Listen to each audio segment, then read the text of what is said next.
it was an email that was sent to me, and I'll just say her first name to protect her identity.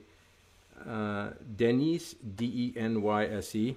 Maybe that's not protecting identity because that's not a common name, but anyway, Denise is her name, and she sent an email, and this email talked about something that's happening in Canada. The subject was leaked email from Liberal Party of Canada lays out the plan for what's going to happen in November, December, and then the first and second and third quarters of 2021.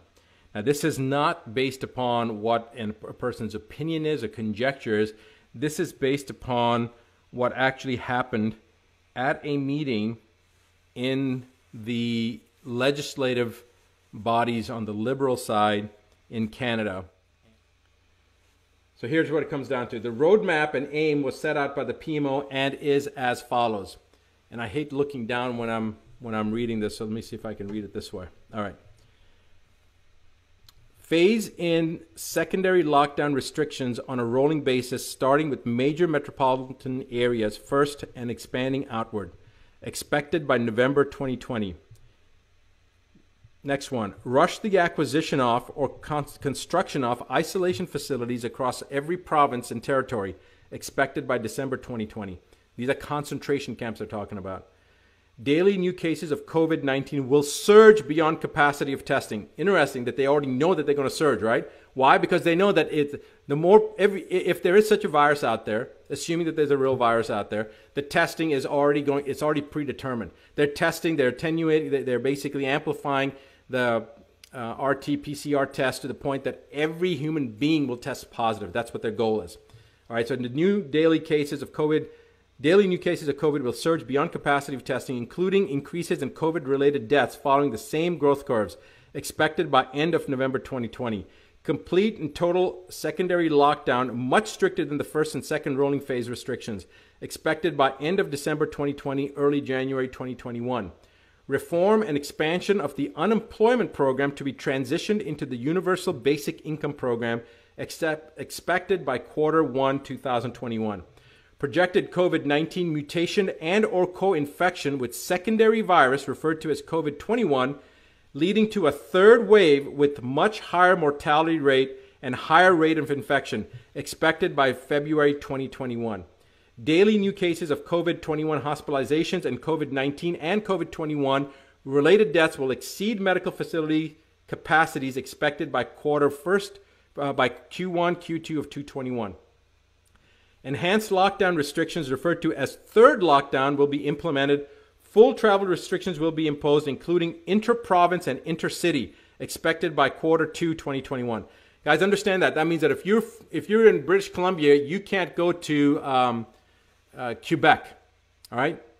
This is what they're talking about. And if you're in one city and you're trying to go into another city in the same province, they're not going to allow you to do that. This is in Canada. Of course, they're going to try to roll this out, and I'll get to that point here in a second.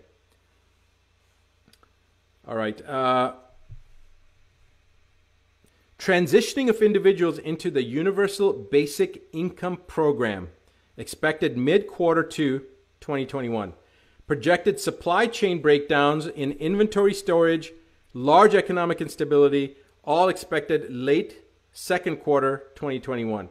Deployment of military personnel into major metropolitan areas as well as all major roadways to establish travel checkpoints, restrict travel and movement, provide logistical support to the area, expected by Q3 2021. Along with that provided roadmap, the Strategic Planning Committee was asked to design an effective way of transitioning Canadians to meet an unprecedented economic endeavor, one that would change the face of Canada and forever alter the lives of Canadians. All right, guys, this is where it gets really disturbing, as if it's not already disturbing.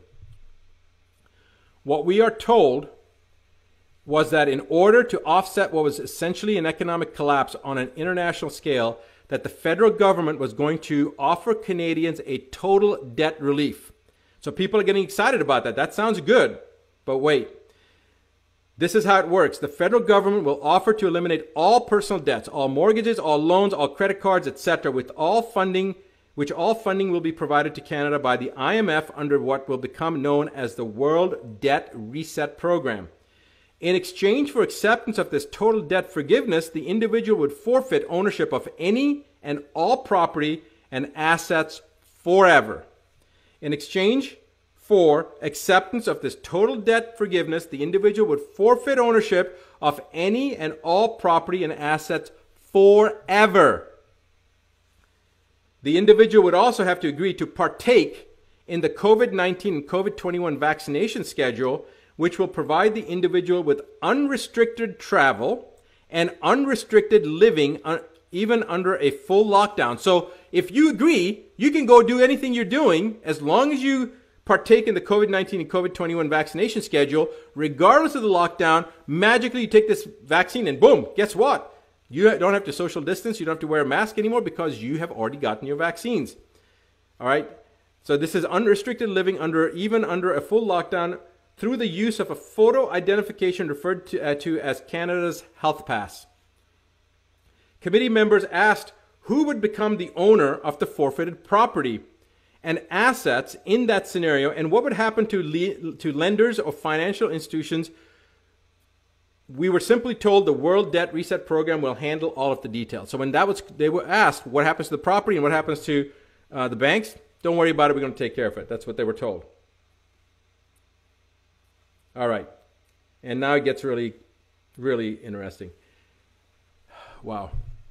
Committee members asked who would become, I read that. Several committee members also questioned what would happen to individuals if they refused to participate in the World Debt Reset Program or the Health Pass or the vaccination schedule. The answer we got was very troubling.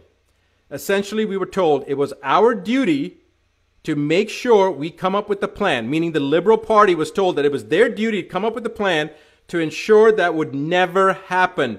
We were told it was in the individual's best interest to participate.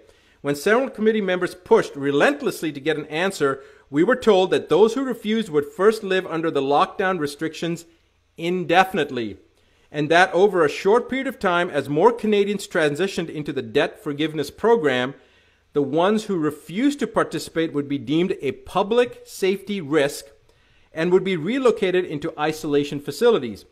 Once in those facilities, they would be given two options: participate in the debt forgiveness program and be released, or stay indefinitely in the isolation facility under the classification of a serious public health risk and have all your assets seized. As you can imagine, after hearing all of this, it turned into quite the heated discussion and escalated beyond anything I've ever witnessed before. In the end, it was implied by the PMO that the whole agenda will move forward no matter who agrees with it or not. That it won't just be Canada, but in fact, all nations will have similar roadmaps and agendas. That we need to take advantage of the situations before us to promote change on a grander scale for the betterment of everyone. The members who were opposed and ones who brought up key issues that would arise from such a thing were completely ignored. Our opinions and concerns were ignored. We were simply told to just do it. All I know is that I don't like it, and I think it's going to place Canadians into a dark future.